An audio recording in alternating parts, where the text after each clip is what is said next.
Hello, it's Greg Grizzly and Gaijin. We're back. We hope you're having a happy day wherever you're listening to this audio content from. As always, we'd like to thank you for your continued support of Greg Grizzly and Gaijin social media and writing efforts. Thank you. This is episode 056 of the Greg Grizzly and Gaijin, definitely not a podcast show. A light and fluffy look at social media, Japan, Japanese food, expat life, and life in general.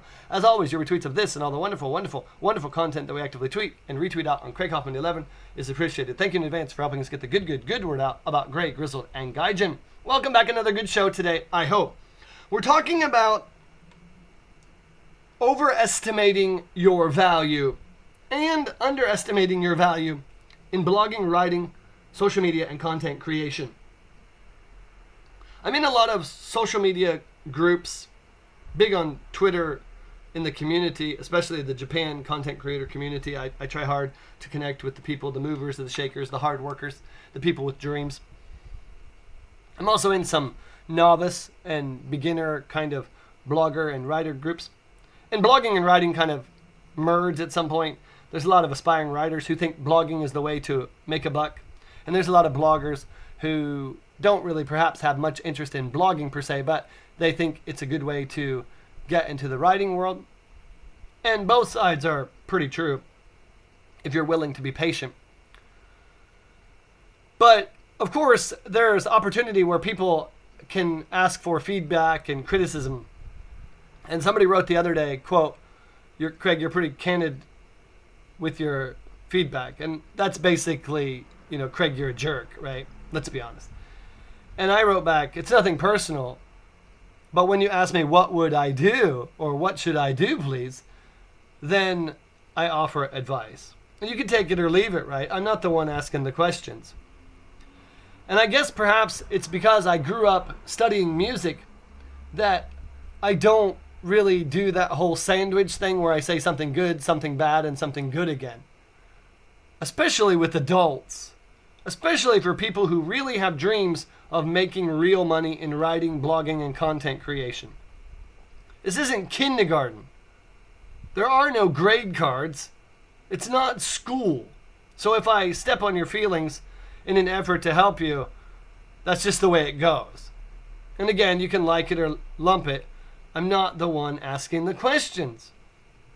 But I see that a lot. Please tell me some good things and bad things about my blog or my writing. If you need me to tell you the good things about your writing, you have no idea what you're writing. If you need a pat on the back because your blog looks nice, get out of blogging. It's not that kind of business. And I think that's where people fall short. There's a lot of ego. And there's a lot of people, even without ego, who want an ego massage. Oh, you're a good writer. I see that a lot. People say, what do you think of my blog? Quote, that's nice. End quote. Quote, it's nice. End quote. That didn't help anybody. They say, well, how should I improve my writing? People write, you should write every day. That doesn't help your writing. You gotta write with a purpose. You gotta blog with a purpose. And the purpose is to improve. I'm writing. What do you think? I'm writing. What do you think? I'm writing and blogging. How's this? Is this better? Is this worse? Not only from other people, but you have to be the harshest critic of you. It's not a beauty contest. It's about results. Music, art, cooking. Recently, I've been watching a lot of YouTube archived episodes of Hell's Kitchen with Gordon Ramsay. He just tells it like it is. And people don't take the criticism well as expected. And he's not always right. To be critical and criticize someone doesn't make you always right. But if you can put an opinion forth about something with good reasons and back them up, it's something that even the harshest critic should be applauded for. And I've had them over the years. And people use words like trolls. And it hurts if you're not careful. But you have to separate yourself from your social media, your blog, your vlog, your videos, and your written content. I never take that stuff personally. because my goal is not to be loved by everyone. It's to put the best work out there that I can. You go down the list of best sellers in history. People hated them. And people loved them and people liked them. But they're generally quality works. Well written. Concise. Now maybe people hate the story, maybe people hate the style, and maybe people hate the themes. But love it, like it, or hate it, it sells books and people have made money. Even some universally panned things have made money. There are terrible movies that make big profits, and that's the way it goes. And your ceiling for blogging, writing, and social media may not be the quote genius level, end quote, or the super big money making level. Everyone has a ceiling. Everyone has a learning curve. And some people's learning curves are rather steep and quick, and they move quickly into that upper echelon of bloggers and writers and social media people. And some people, it's a more steady and up and down slow progression. And some people never get any better because they're not willing to take and accept criticism. I look at a blog. What am I looking for? Good headings, good pictures, consistently sized, consistent font, well written. I don't need your typos. I don't need long prose that looks like junk on my handheld device. That's blogging 101. People are like, well, it looks good to me on my computer. That's great, except for the fact that 75 to 80% of all blogging content is read on handheld devices, iPhones, iPads, and Kindles. And so while you look great on your 25-inch monitor in your living room, no reader is scanning through your crap on a handheld device. Say, well, I can't believe no traffic comes my way. How do I drive traffic? Are you on Pinterest? No, I'm thinking about it. Are you on Facebook? Sometimes. Are you on Twitter? Well, I signed up. That's not social media. You should just stop that. People have this ego, again, driven thing that, why aren't people coming to my blog and writing? And it's because you're not going to them. I say it all the time. I'm relentless on Twitter. 365. It turns some people off. People write me, oh, you tweet too much. I don't know if I can follow you. And I say every time, don't follow me. There's the door. Don't let it hit you on the social media butt. I don't need that. You're either with me or you're not. And 14,000 plus people are still with me. Who's doing something wrong? One or 14,000 plus people who appreciate a little nobody who works for a living trying to reach his dreams. And you tell me I tweet too much. Oh, good. You say, oh, my writing's flat. Nobody would read that. Hundreds, thousands of hits and engagement numbers. Do I believe you, or do I believe 14,000 plus people who I've reached out to and said, please engage my content? We get wrapped up in the singular opinions of individuals, not looking for the bigger picture. If 14,000 plus people didn't follow me and didn't engage my blog and didn't want to read my stuff, I have a systemic problem.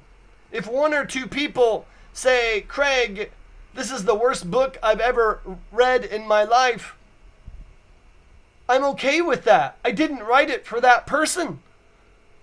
I don't blog for everybody. I don't write books for everybody. I don't tweet for everybody. And I get a lot of younger people and even some mid-range folks with above average talent and content who wonder why everybody doesn't come running to them and everybody doesn't like what they do. If everybody likes what you do, that'd be the first time I've ever heard of it in my entire life and existence. I write for a specific group of people. I hope everyone gives me a chance, but I know that they won't. When I look at my work, what am I looking for? Was I clear? Was I concise? Did I express the points that I wanted to express as clearly as I could? And when I hit that point and I post the blog, I'm okay with that. And people enjoy it or they don't. And I appreciate that they've all taken the time to say, this is good, I didn't like this, I didn't understand that. And if I think their opinion has merit to my progress as a blogger, a social media person, and a writer, I take it under consideration. And if I think they're full of junk, I dismiss it and I go on to the next post. When you take it personally, you are doomed to fail. When you don't put in the work, you are doomed to fail. You can't blog one time. You can't blog once a week. You can't blog every day without follow-up in social media and engagement and marketing and expect to make money. Oh, I started a blog. How long before I can retire and live off my AdSense revenue? I mean, come on. You got one post up and you're worried about how soon you can quit and do nothing else. If you got to that point, you'd be busier than ever. All of the super successful social media people I know are busy. That's how you keep it going. People leave you. All of the big social media people here in Japan put out videos regularly. All of the popular Japan bloggers and blogs put out content regularly. Why do you think I'm recording this show on my one day off this month on a Friday? Because people expect me to put out something new and of above average quality.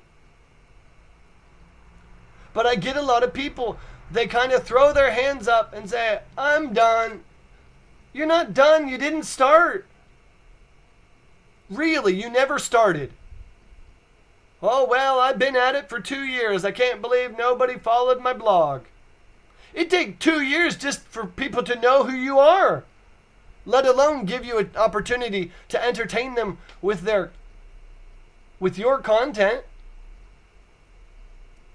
I know people who have written and blogged for 15 plus years who still don't make a full-time living. Years ago, I met a guy who travels the globe writing for major magazines.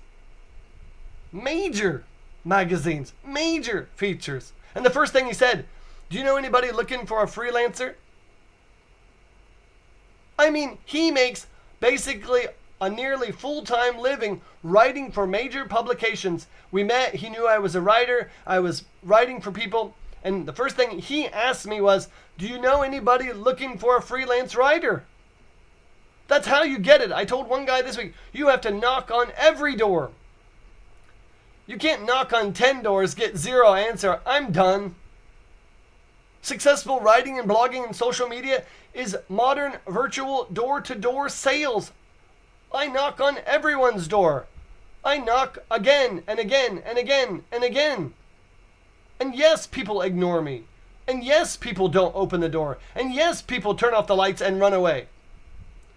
But some people open the door a crack. And some people have opened the door wide. And I've walked right in. And the reverse has to also be true. I see a lot of people knocking on doors and their door is shut. They offer no opportunity, no advice, and no comfort and solace and criticism of any value for other people. You can't be one way.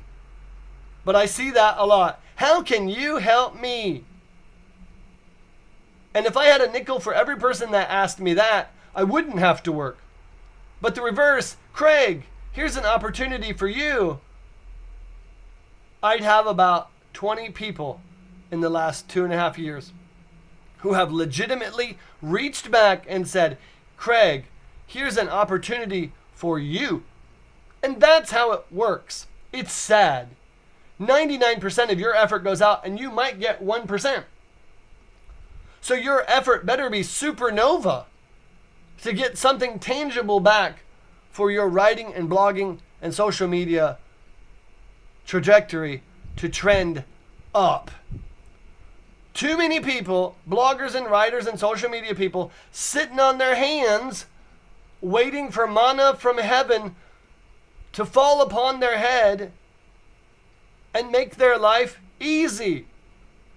If you're not willing to work, grind away, take the criticism, and go door to door to reach your dreams, stop, give up, and enjoy the rest of your life.